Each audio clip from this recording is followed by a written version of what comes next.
TBI funding in the defense appropriations bills is not separated by purpose.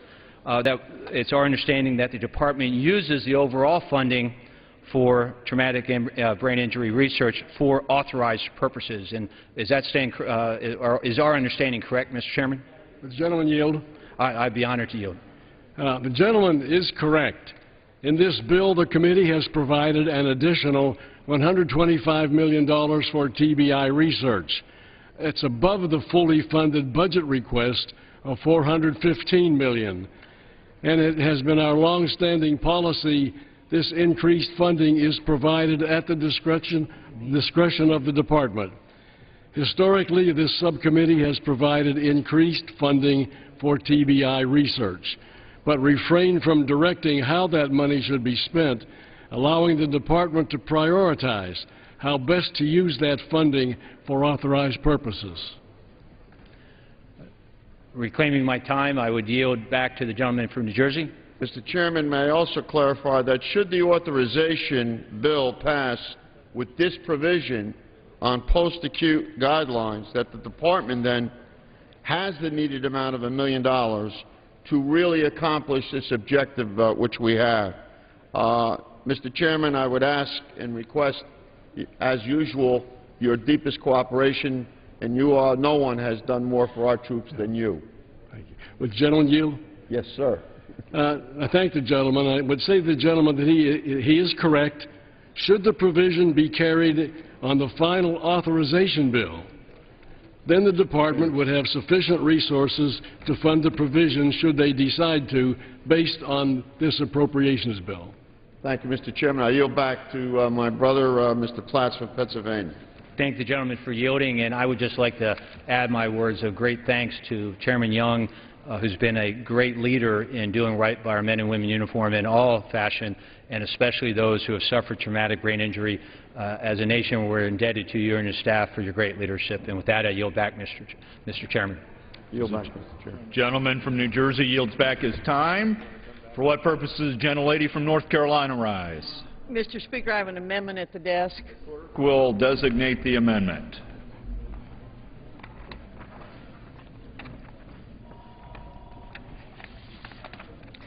Amendment number 61, printed in the congressional record, offered by Ms. Fox of North Carolina. The gentlelady is recognized for 5 minutes. Thank you, Mr. Speaker. Mr. Speaker, what sets the United States apart from many other countries that have lots of resources are our values and that we are a nation of laws. We may not agree with all of our laws, but they are the laws of our land, and not even the President can decide which laws to enforce and which not to enforce. Yet this administration has said it will not enforce the Defense of Marriage Act. The Department of Defense maintains that the repeal of Don't Ask, Don't Tell does not directly challenge the Defense of Marriage Act, which protects the right of individual states to define marriage as the union between a man and a woman. In February 2011, Attorney General Eric Holder announced that the Department of Justice would no longer defend the Defense of Marriage Act in federal court. However, the House of Representatives has expressed its intent to continue legal defense of the statute along with other laws of our country. My proposed amendment would reaffirm Congress's assertion that funds may not be used in contravention of Section 7 of Title I, United States Code, the Defense of Marriage Act. The Department of the Navy has already demonstrated how pressures to accommodate same-sex couples can quickly lead to policy changes that are ultimately contrary to previous assurances given with regard to the repeal of Don't Ask, Don't Tell, and in contravention of the Defense of Marriage Act. In an April 13, 2011, the Office of the Navy Chief of Navy Chaplains, in a memo titled, quote, Revision of Chaplain Corps Tier 1 Training, end quote, directed that training be revised to accommodate same-sex marriages on military bases that are located in states where same-sex marriage is legal. The memo stated, quote, this is a change to previous training that stated same-sex marriages are not authorized on federal property, end quote.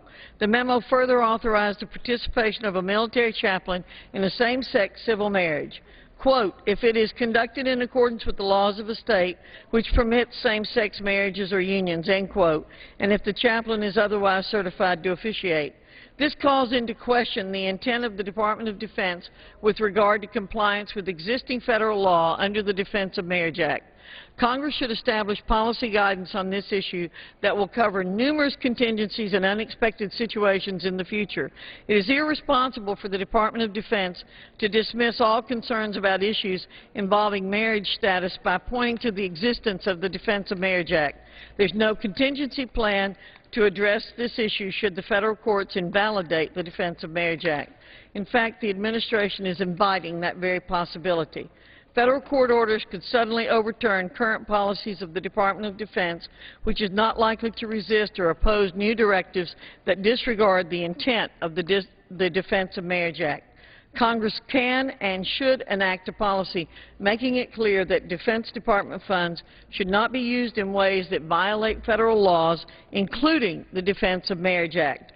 I urge my colleagues to support this amendment and the underlying bill. And with that, I yield back the balance of my time. Gentlelady yields back. Gentleman from Washington. I rise in opposition to the gentlelady's amendment. Gentleman's recognized for 5 minutes. Issues such as the Defense of Marriage Act represent policy questions that are not suited to appropriation bills. Indeed, this amendment does not address any specific program funding matter addressed in the bill now before the House. To the extent that this amendment has any connection to the Department of Defense, I believe that such a policy issue is appropriately addressed within the domain of the House Armed Services Committee. I urge my colleagues to reject this amendment. Gentleman yields back. I yield back. Any further gentleman from Indiana speak on this amendment? I ask unanimous consent to revise and extend my remarks. Does the gentleman move to strike the last word? I do. Gentleman's recognized for 5 minutes. I won't be redundant. I'll just follow up on what my colleague, Representative Fox, said in proposing this amendment for the two of us. This is merely a move to make sure that legislation that has already passed, the Department of Marriage Act, and in the authorization bill dealing with the Department of Defense, coincides with the appropriation bill that we're talking about today. There's been some confusion in the Department of Defense about in the facilities at these military bases that there could be marriages between 2 men or 2 women. The Defense of Marriage Act and the authorization bill clearly states that that cannot happen and will not happen because it would be a violation of the Defense of Marriage Act, which has passed this body. And even though the administration has chosen not to be involved in this issue, I believe it's incumbent on the Congress to make this issue very clear so that we don't have confusion on these military bases when we talk about same-sex marriages. So, Mr. Speaker, or Mr. Chairman, I would like to submit for the record my comments, but I think it is imperative that we make absolutely clear in both the appropriation bill and the authorization bill, as well as the Defense of Marriage Act, what the law is, what it's intended to do, so that it's very clear to the military so they don't have any difficulty in making decisions on this particular issue. And with that, I yield back the balance of my time. Gentleman yields back. What purpose does the gentleman from California rise? Okay. Seeing no other people requesting time, the question is on the amendment offered by the gentlelady from North Carolina. Those in favor say aye. Aye. Those opposed say no. In the opinion of the chair, the ayes have it. The amendment is agreed to. For what purpose does the gentleman from California rise? Gentleman from California is recognized for 5 minutes. Thank you, Mr. Chairman. I rise to engage Mr. Dix in a colloquy regarding an important area of funding for the Department of Defense. For more than a decade, the Department of Defense has funded programs to support established university programs that promote region-wide informal conferences and task forces on arms control, regional security, and related topics to the Middle East, for Arab, Israeli, and other officials and experts.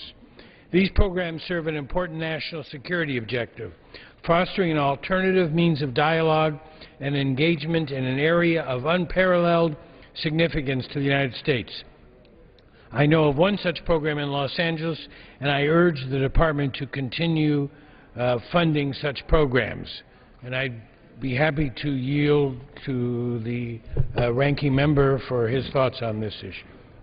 First of all, I appreciate the gentleman yielding, and I thank you, Mr. Berman, for your comments and agree that such programs to support university programs promoting Middle East conferences and task force on arms control, regional security, and other issues for Arab, Israeli, and other officials are important and beneficial. I hope the Department of Defense funds such programs accordingly, and I will work with the gentleman to ensure that that happens. I thank the gentleman, and I yield back my time. Gentleman yields back.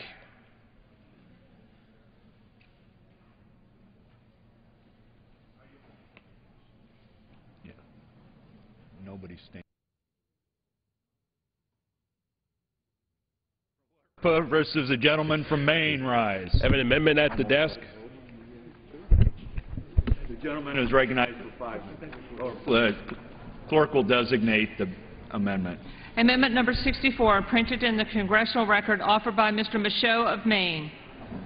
Gentleman is now recognized for 5 minutes.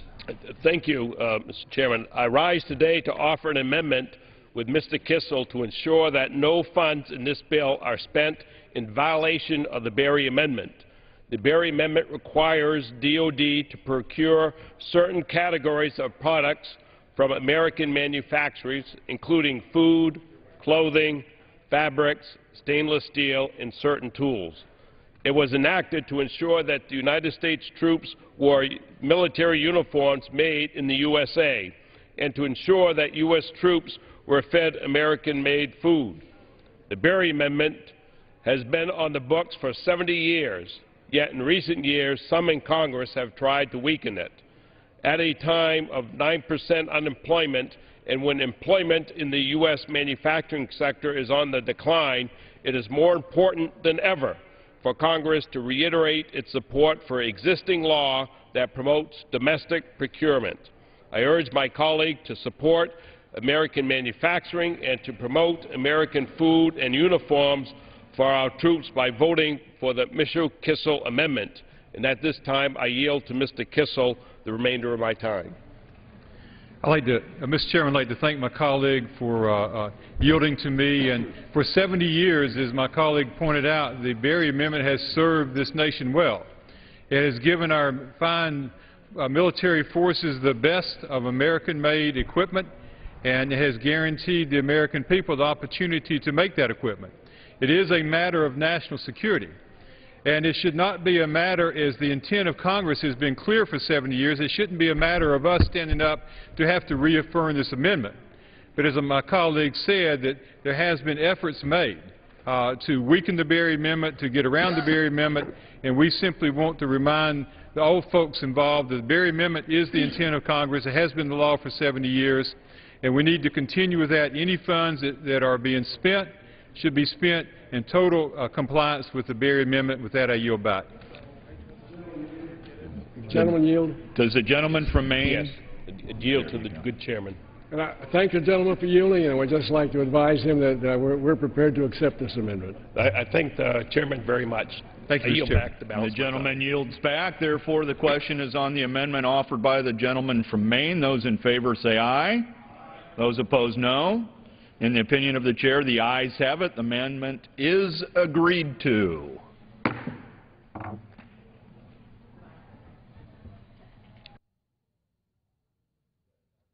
what purpose does the gentleman from North Carolina rise?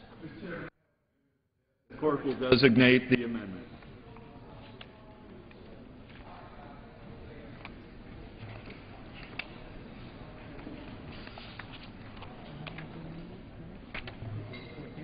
The clerk will report the amendment.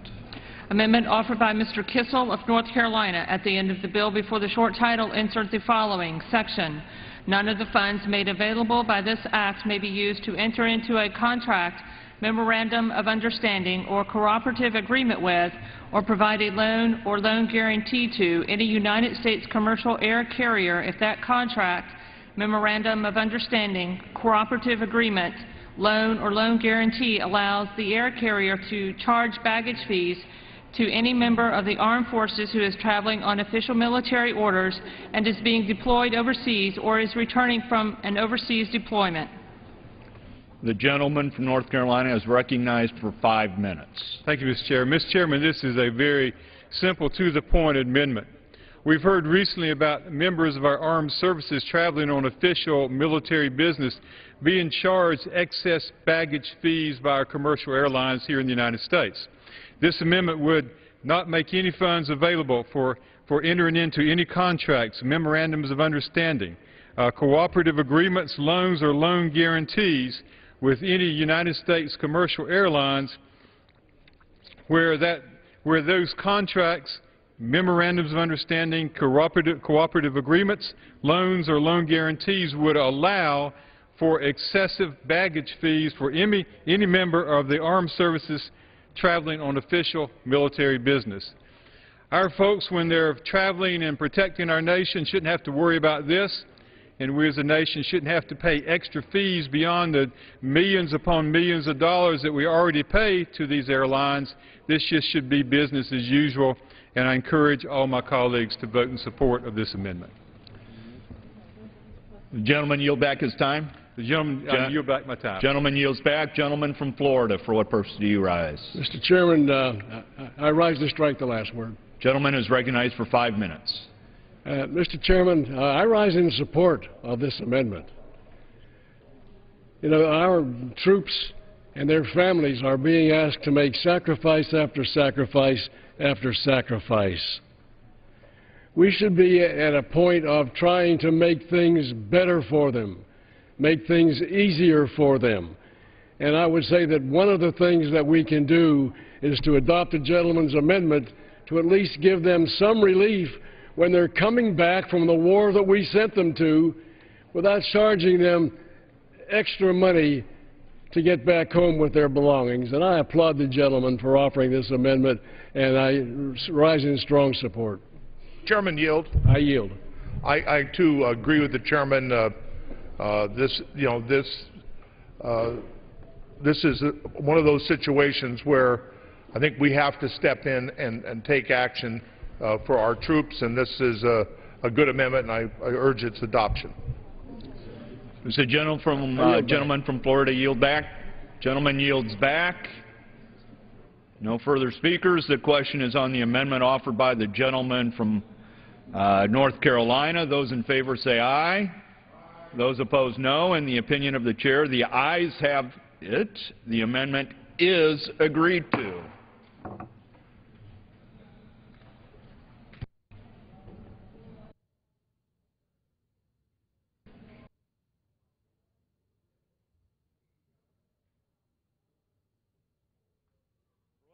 Does the gentlelady from California rise? I have an amendment at the desk, Mr. Chairman. The clerk will designate the amendment. Amendment offered by Ms. Eshoo of California. At the end of the bill, before the short title, insert the following section. None of the funds made available in this act may be used to enter into a contract with a corporation or other business entity that does not disclose its political expenditures. Gentleman from Florida. Mr. Chairman, I reserve a point of order on the amendment. The gentleman reserves a point of order. The gentlelady from California is recognized for 5 minutes. Thank you, Mr. Chairman. Mr. Chairman, I rise for the third time this year to call for transparency and disclosure in our system and throughout our government. This appropriation bill will spend billions, hundreds of billions of taxpayer dollars next year, and a huge portion of it, a portion that's impossible to quantify, will go to contractors. Some are small, others rank among the world's largest companies. And as we meet today, the workforce of contractors in Afghanistan is the same size as the workforce of the uniformed personnel there. And since 2005, we've spent approximately $12 billion on contractors in Afghanistan. And today, there are more private contractors. I mean, listen up, everyone. There are more private contractors than uniformed personnel in Iraq.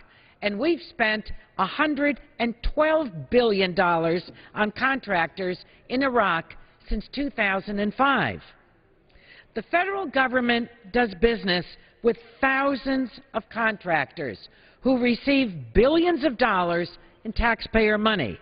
They should be required to disclose their spending, their political spending, and that's what my amendment will accomplish. In 2002, when we voted to pass the historic McCain-Feingold campaign finance bill, most Republicans voted no, saying we needed disclosure, not soft money restrictions.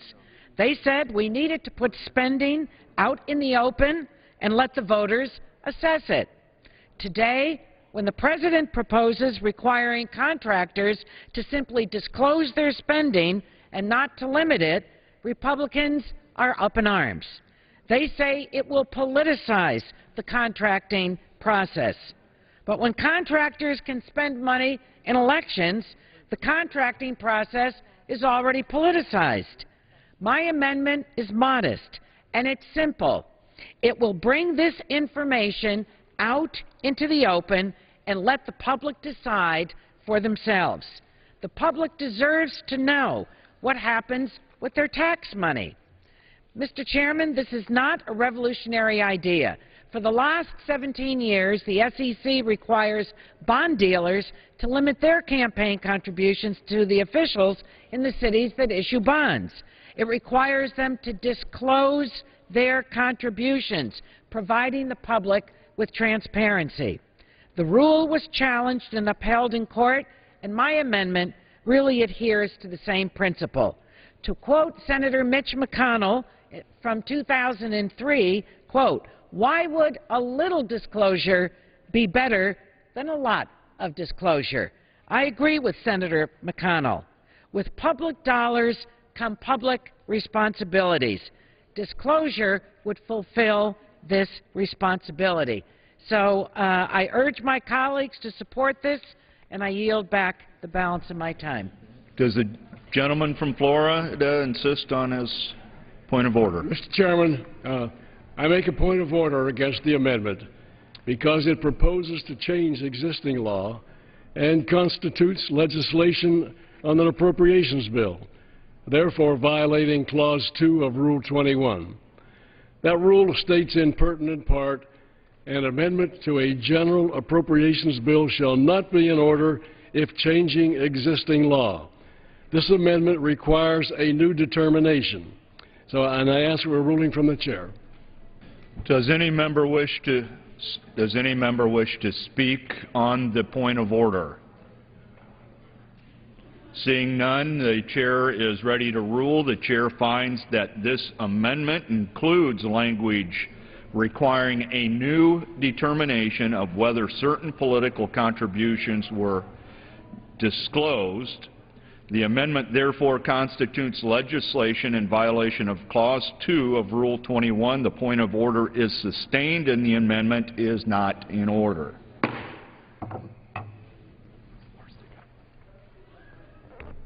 For what purpose does the gentleman from South Carolina rise?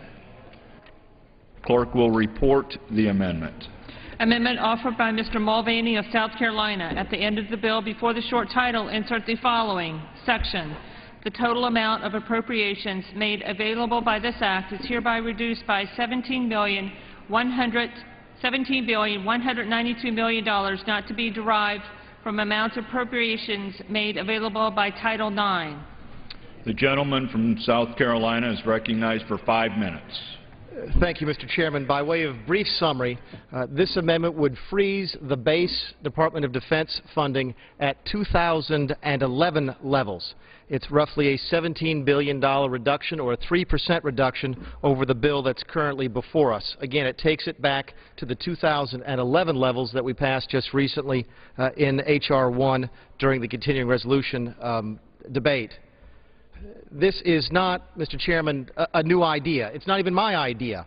The Domenici and Rivlin bipartisan deficit reduction plan also proposed exactly this, freezing base defense spending at 2011 levels. During the budget debate, the one substantive bipartisan amendment that passed was an amendment that was a sense of the committee that said that defense spending needed to be on the table as we look at spending reductions for 2012. And then most importantly, the President's Fiscal Commission, the Simpson-Bowles Commission, also recommended exactly what this amendment does today, keeping defense spending at 2011 levels. I happen to believe that, at least, especially in this area, the Simpson-Bowles Commission is correct. And I want to read from the Commission's report, and I quote, "Every aspect of the discretionary budget must be scrutinized. No agency can be off limits, and no program that spends too much or achieves too little can be spared. Any serious attempt," and I'll say that again, "any serious attempt to reduce the deficit will require deliberate, planned reductions in both domestic and defense spending." Personally, I'd like to think that I'm serious about cutting our deficits. I hope that I'm not alone. Many of us have gone around back home and told people how serious we are. But how can we look them in the eye and tell them that we are serious about cutting this deficit and about cutting spending and then come in and plus up the base defense budget? Admiral Mullen himself said that with the increasing defense budget, which is almost double over the last 10 years, it has not forced us, that's the Defense Department, to make the hard trades. It hasn't forced us to prioritize. It hasn't forced us to do the analysis. We just received a Budget Committee memo today that said of the 92 major defense acquisition programs, 69% of them are over budget. 1 in every 5 of them is over budget by at least 50%. It is simply not right. It's not what our families are having to do. It's not what our states are having to do. It's not even what we have chosen to do in other areas of the budget. We have made hard decisions. We have made hard choices. The Defense Department needs to do exactly the same.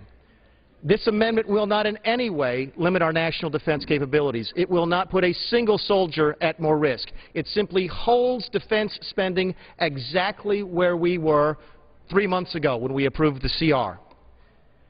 Having been here about 6 months, there's one thing that I've learned being a freshman. And for the folks who are here for the first time, the message is this: talk is cheap.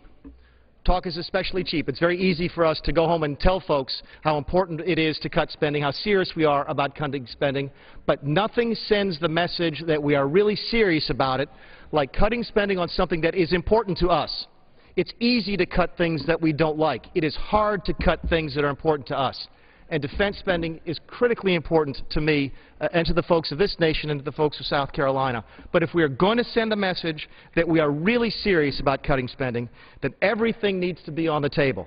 And holding defense spending simply at 2011 levels and passing this amendment would help show everybody that we are really serious about fixing this difficulty. And with that, I yield back the balance of my time. Gentleman yields back. Gentleman from Washington. I rise in opposition to the amendment. Gentleman's recognized for 5 minutes. This amendment follows the Lee Amendment and the Garamendi Amendment in cutting about $17.1 billion from the Overseas Contingency Operation Fund. I myself feel that we could be reducing our troop levels faster, but I don't think we should take the money out at this point until we have a better understanding of the pace of the withdrawal. Now, we know the President's plan is 10,000 this year and another 23,000 next year. And so there will be some savings in the overseas contingency account as those troops come home. But I think it's too early to make a decision on that, and better left to do it in conference where we can make a reasoned judgment and talk to the Pentagon, talk to the Congressional Research Service, so that we have a better idea of how much of this will be. And I just feel that this is premature at this point, and the other 2 amendments were soundly defeated, and I think the same thing will be, the same fate will be here. And I'll be glad to yield to the gentleman. Just for an instant, just for clarification, the amendment only makes the change to the base spending. It does not change anything in Title IX. It does not change overseas contingencies in any way. It is simply the base portion of the DoD budget. Thank you for yielding. Well, that's even worse. So I would doubly oppose the gentleman's amendment on that part of it. So let's defeat this amendment as we defeated the other. Gentleman yields back. Gentleman from Florida. Mr. Chairman, I move to strike the last word. Gentleman is recognized for 5 minutes. I rise in opposition to this amendment. I'm one of the original budget cutters in this Congress, but I will not cut a defense budget to the point that it affects adversely our troops or to the effect that it adversely affects the country's readiness. And we could be getting close to that. But Secretary Gates this year made his recommendation, and it resulted in the President's budget request being $13 billion less than we had anticipated for national defense. In addition to that, this Congress, this committee recommended, and this Congress will pass sometime today or tomorrow, a bill that is $13 billion less than the President requested. So we have cut and saved money everywhere we could without affecting readiness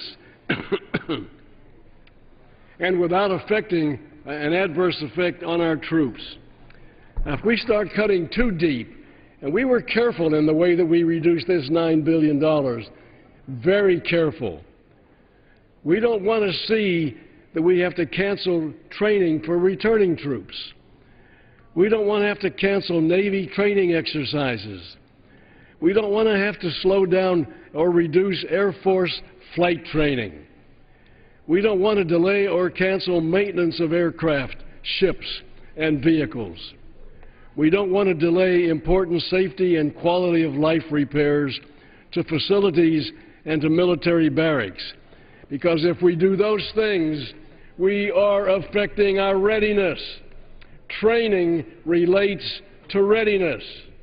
Training is a large part of the money in the base bill, not the OCO account, but the base bill, which is what this amendment goes to. This amendment could be getting us very close to a dangerous situation where troops and readiness are affected. And there's just no way that I can even appear to support this amendment. I rise in strong opposition to this amendment. Gentleman yields back.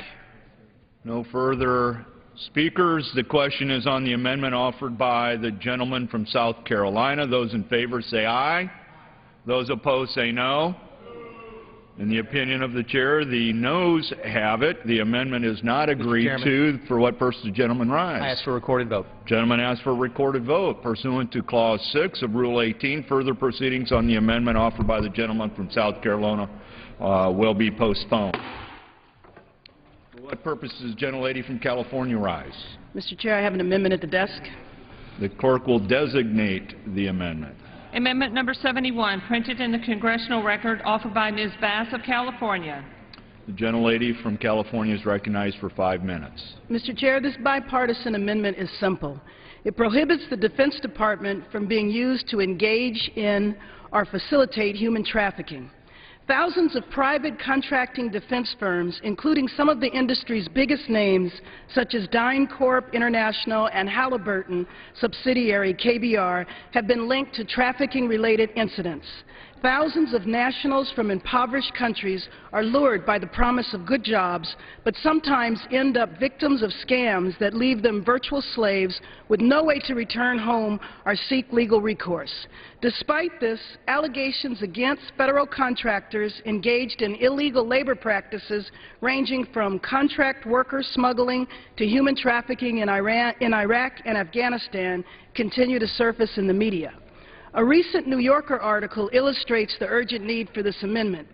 The article tells the story of two women from Fiji who thought they were going to lucrative jobs in Dubai, but ended up, quoting the article, unwitting recruits for the Pentagon's invisible army of more than 70,000 cooks, cleaners, construction workers, beauticians, etc., from the world's poorest countries who service U.S. military contracts in Iraq and Afghanistan. These two women were asked to deliver resumes, hand over passports, submit to medical tests, and they had to pay $500 to a recruiting firm. They were lured to Iraq under false pretenses and then told they would be making $700 a month, That was after they believed they were going to be making $3,800 a month, 10 times the normal salary in their home country.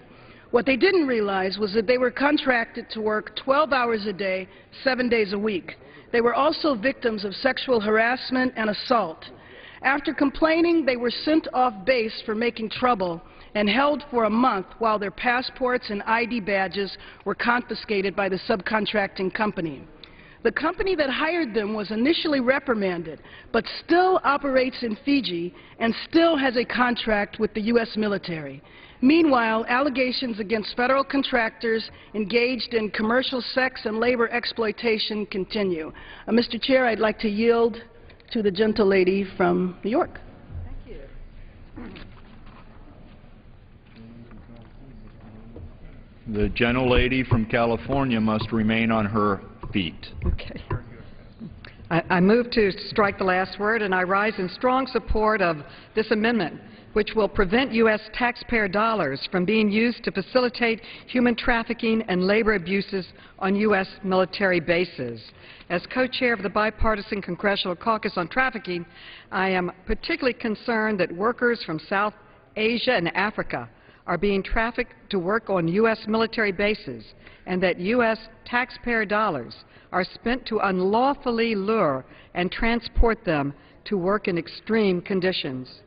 It is Army policy to oppose all activities associated with human trafficking. This must include the supply chain that provides services to our service members defending our country.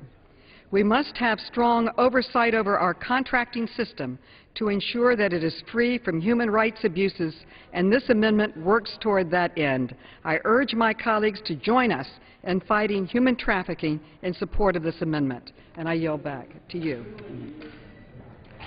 The gentlelady from California controls the time. Yes, I'd like to yield to the gentleman from Chicago. I would just like to advise the gentlelady that I consider this an extremely important amendment, and I'm happy to accept it. Thank you. And we will be glad to accept the amendment. We appreciate your hard work on this effort. And thank you. Does the gentlelady yield back or yield to the gentleman from Illinois? I would like to yield to the gentleman from Illinois. Thank you. Thank you very much. I just simply will extend my remarks in support of the amendment and thank the gentleman for accepting it, and I yield back the balance of our time. Gentlelady from California. Yield back. I yield back the balance of my time. Gentlelady yields back. Does the gentleman from New Jersey wish to speak on this? No, I do not. No further speakers. The question is on the amendment offered by the gentlelady from California. Those in favor say aye. Those opposed say no. In the opinion of the chair, the ayes have it. The amendment is agreed to. For what purpose does the gentleman from New Jersey rise? Mr. Chairman, I have an amendment at the desk. The clerk will designate the amendment. Amendment offered by Mr. Runyon of New Jersey. At the end of the bill, before the short title, insert the following section. None of the funds in this act may be used to procure air transportation from a commercial air carrier for a member of the armed forces who is traveling under orders to deploy to or return from an overseas contingency operation under terms that allow the carrier to charge the member fees for checked baggage other than for bags weighing more than 80 pounds or bags in excess of 4 per individual. Gentleman from New Jersey is recognized on his amendment for 5 minutes. Thank you, Mr. Chairman, and I thank my colleague, Mr. Grimm from New York, for his support on this amendment.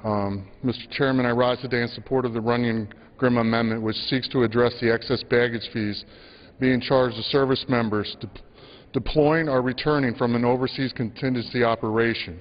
This issue was brought to light early in June when a group of Army reservists traveling back from Afghanistan were charged $200 each for checking a fourth bag, some of which contained U.S. government equipment like an M4 rifle, a grenade launcher, and a 9mm pistol. These soldiers posted a YouTube video titled "Delta Airlines Welcome Soldiers Home," expressing their frustration for what they had experienced. After serving our country in theater and enduring an 18-hour layover trip on their trip home, the warm welcome this group received was a $2,800 out-of-pocket expense. This is an unacceptable slap in the face, whether it was intentional or not. Applying these charges to those headed to or returning from the fight is an insult to them and their service to our nation. My amendment would make none of the funds available by this act to be used to pay any commercial air carrier if that airline charges excess baggage fees for the first 4 pieces of checked luggage that are 80 pounds or less per service member. This amendment is a reasonable compromise whose primary purpose is taking care of our warfighters while not allowing the system to be abused. Our soldiers, sailors, airmen, and Marines risk their lives to protect our freedoms we all enjoy. They take great personal sacrifices to defend our country. There is no doubt they should be provided with any reasonable accommodations while traveling on orders to or from theater of operations. Most importantly, they should not have to endure personal financial hardship as a result of traveling to and from overseas contingency operations. $200 is a large amount of money to pay out of pocket, especially for those who are enlisted. It shouldn't take a YouTube video and bad publicity to convince any of us to do the right thing. With this amendment, we are sending a very strong message that our warfighters are individuals who are serving our country and not for an addition to a profit margin.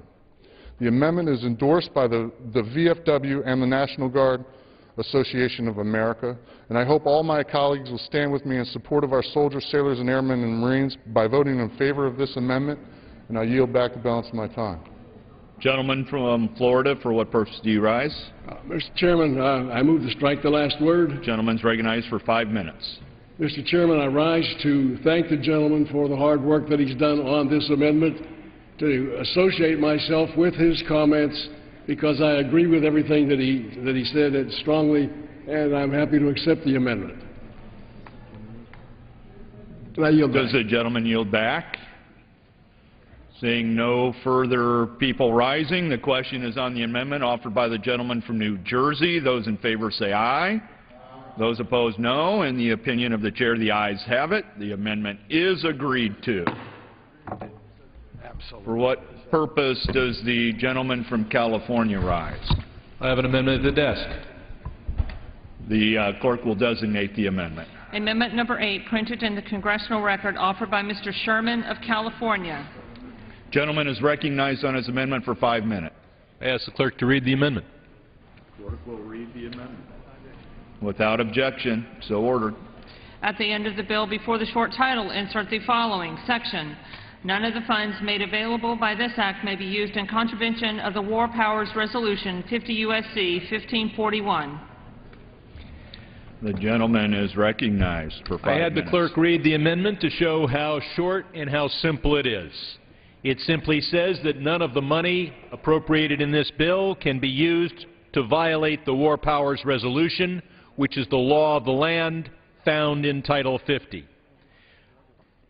The War Powers Resolution simply states that a president may not deploy our troops into hostilities or our military forces into hostilities for more than 60 days if the president does not have congressional authorization. And in the absence of such authorization, the president has 30 days to withdraw. This is the exact same amendment that we considered 3 weeks ago on the Milcon appropriations bill. At that time, it got the support of 60% of the Republicans and 61% of the Democrats. And I hope that those who voted for the bill or the amendment 3 weeks ago would vote the same way today.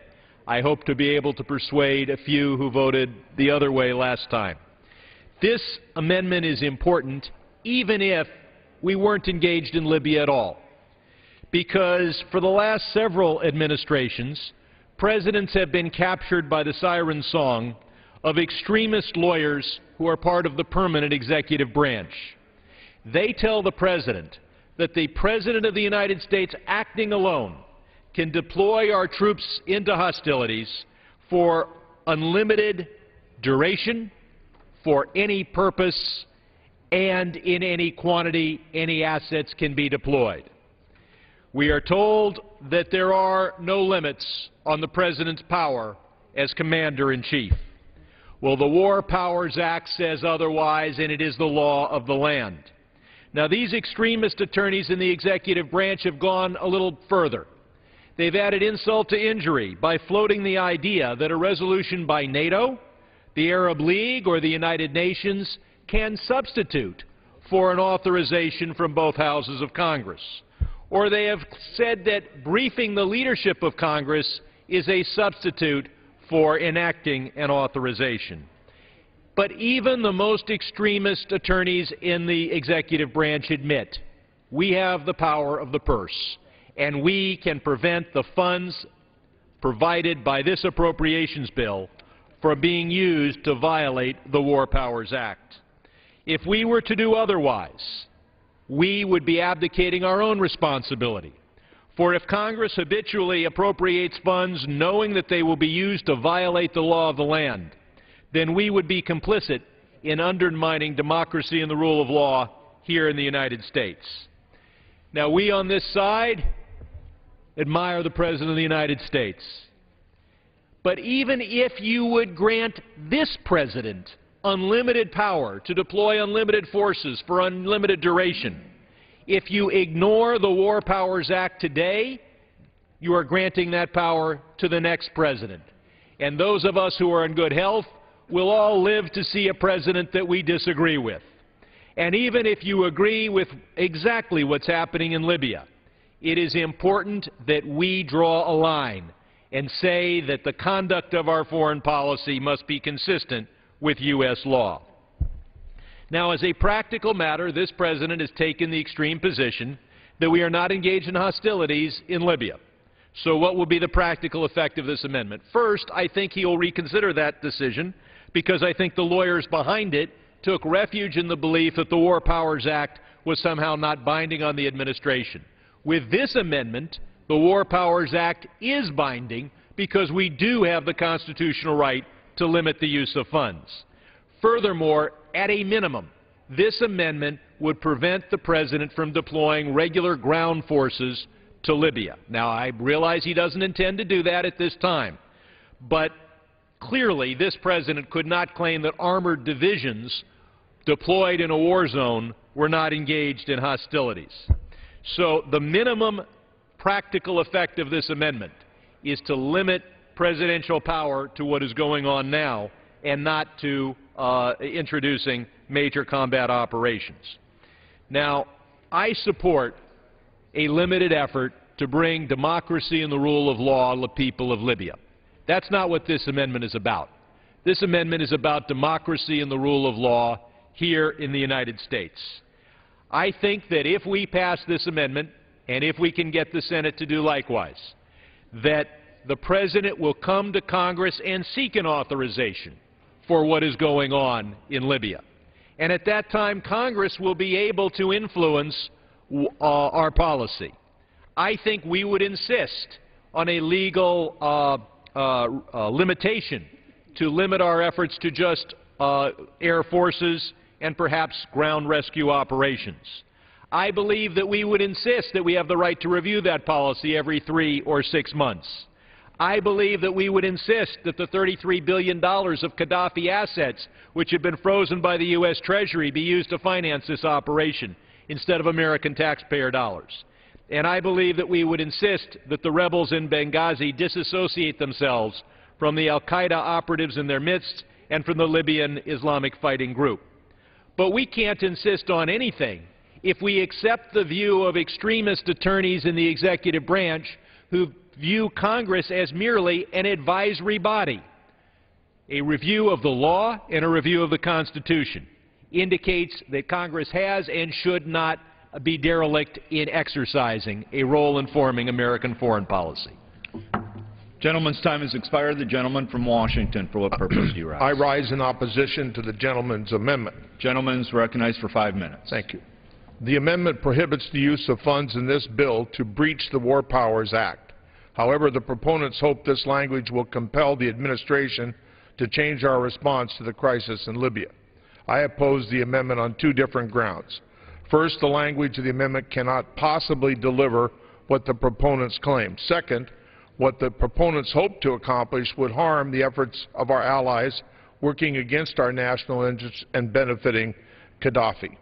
The language can't deliver on the proponents' promises for two reasons. First, the amendment restricts the use of funds in the bill, but none of the $118.7 billion in the overseas contingency portion of the bill are designated for Libya. Second, the language merely requires compliance with the War Powers Act, but the heart of the proponents' difference with the President is a matter of interpretation about what constitutes compliance. The amendment takes us no closer to a resolution of that difference. I would oppose the amendment even if the language could accomplish what the proponents hope for. To further restrict our role in Libya puts us on the wrong side of history and on the wrong side of the Arab Spring. It would hinder the efforts of our allies, if not making NATO's mission impossible and prolonging Gaddafi's tenuous hold on power. To address the matter of Libya, I believe the language, similar to the language introduced in the other body by Senators Kerry and McCain, is the appropriate course of action at this time. This language preserves the understanding between the administration and Congress. The U.S. ground forces are not appropriate at this time, and it requires regular and detailed reports from the administration to the Congress.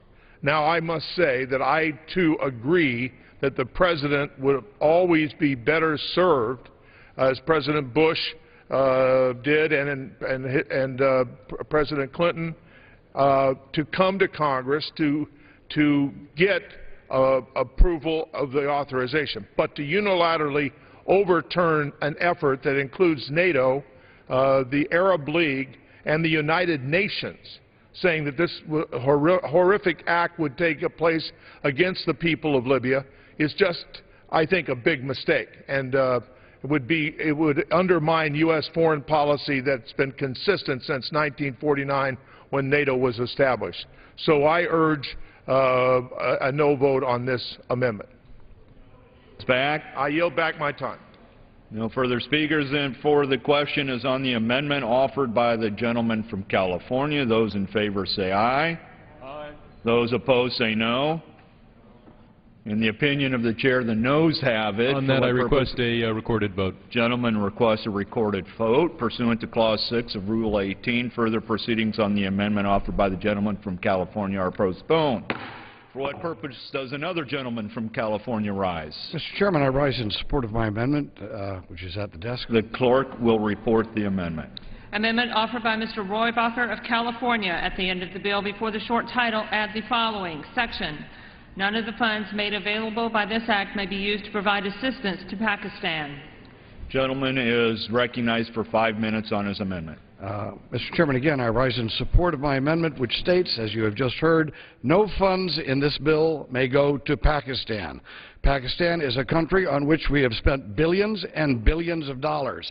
We've given them $18 billion just since 9/11, not to mention the many billions of dollars we gave them during the Cold War. What has all that spending achieved for the people of the United States? Pakistan is now the best friend to America's worst enemies, radical Islam and, yes, an emerging and belligerent China. Wake up, America. Was anyone really surprised to find Osama bin Laden was living in a luxurious mansion in plain view in a military-dominated Pakistani city? Let me admit that I was even surprised that the Pakistani government was so bold, so openly in contempt of the people of the United States as to arrest 5 of its citizens for helping us bring to justice Osama bin Laden, that radical terrorist fiend whose leadership led to the slaughter of 3,000 Americans on 9/11. The Pakistan Intelligence Service, the ISI, is today, as it always has been, a friend to radical Islam and an enemy of Western democracy. With the American acquiescence and Saudi financing, the Pakistani government, read that, the ISI, the Pakistani government created the Taliban as Islamabad's vanguard for the conquest of Afghanistan. In the process, they set in place a fundamentalist, anti-Western, radical terrorist state. Let's note that even after 9/11, after 3,000 of our citizens had been slaughtered, the ISI continued to covertly support radical Islamic terrorists, and they are still engaged in such hostile acts even as American lives are being lost even today. In 2010, the London School of Economics published a report that found agents of the ISI, this is 2010, long after 9/11, were, quote, funding and training the Afghan Taliban, end of quote. And to top things to top this off, there is substantial reporting that has been done that suggests that Pakistani diplomats are lobbying the Afghan government leaders, suggesting that they dump the United States and turn to China for a partnership and reconstruction. This isn't shame on them. This is shame on us. Washington may be able to coerce and bribe Islamabad into doing us a favor now and then, but it is time to face reality. The goals and values of the United States and Pakistan are fundamentally at odds. Wake up, America. This bill would provide for another $1 billion to Pakistan. The Pakistani government and Pakistan, they are not our friends. Why are we borrowing money from China to give to a government that has betrayed us time and time again? Therefore, I urge adoption of my amendment to eliminate any funding in this appropriations bill from going to Pakistan. And I reserve the balance of my time. The gentleman has to yield back his time. I yield back the balance of my time. The gentleman yields back his time. For what purpose does the gentleman for Washington rise? I rise in opposition to the gentleman's amendment. The gentleman is recognized for 5 minutes. The bill includes approximately $2.4 billion to support the Pakistani military.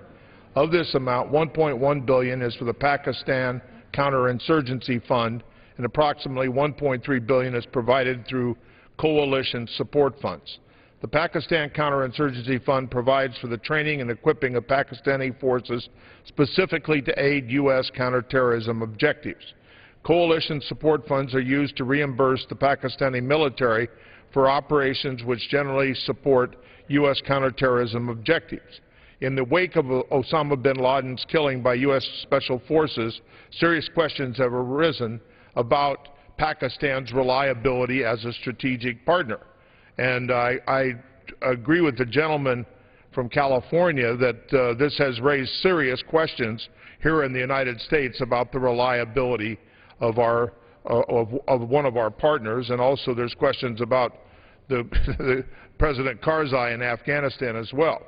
Now, the relationship with Pakistan has always been difficult. It reminds me a great deal of our during World War II of our relationship with the Soviet Union and Russia. That was a difficult relationship, but it was essential at that time and essential at this point. Let me finish my statement, then I'll yield. This relationship has helped the U.S. make progress against terrorism, and the Pakistanis have allocated a significant part of their forces within their own borders to this mission, which we need to do more of on the federally administered tribal areas and in Quetta, where the Quetta Shura with the Afghan Taliban leadership exists. And we need them to let us bring in our special forces into Pakistan. Now, a complete withdrawal of U.S. assistance would likely polarize Pakistan and exacerbate significant pro- and anti-American rifts within their military and their government generally. Aggravating this divide would be counterproductive to U.S. objectives in the region. In addition to the counterterrorism activity, the fact of Pakistan's nuclear weapons capability provides ample reason for the United States to continue positive engagement. So I urge my colleagues to reject this amendment, and I yield to the gentleman from California. Is any of the money that we have in this bill going to end up financing the ISI? Will any of that money end up in the hands of the ISI? I cannot say for certain. I don't think there's anything in this bill that I know of, any provision that provides funding directly to the ISI. Now, there may be, as the gentleman knows, there are other avenues in the intelligence world where there may be some assistance. But I don't know of anything specifically in this bill. Would it be inaccurate for me to then... And the ISI, I have just as much trouble with them as you do. But I don't think that we have anything specifically in the bill that funds it. Is there any language in the bill that would prevent the money in this bill from going to the ISI? No, I don't think there's any prohibition in this bill. All right. Thank you very much. Thank you, and I yield back my time. Gentleman yields back his time. The question is on the amendment offered by the gentleman from California. As many as are in favor will signify by saying aye. Those opposed say no. Opinion of the chair, the noes have it. Recorded vote? Recorded vote has been requested. Pursuant to Clause 6 of Rule 18, further proceedings on the amendment offered by the gentleman from California will be postponed. For what purpose does the gentleman from Utah rise? Mr. Chairman, I have two motions here. The first is I ask unanimous consent that the voice vote by which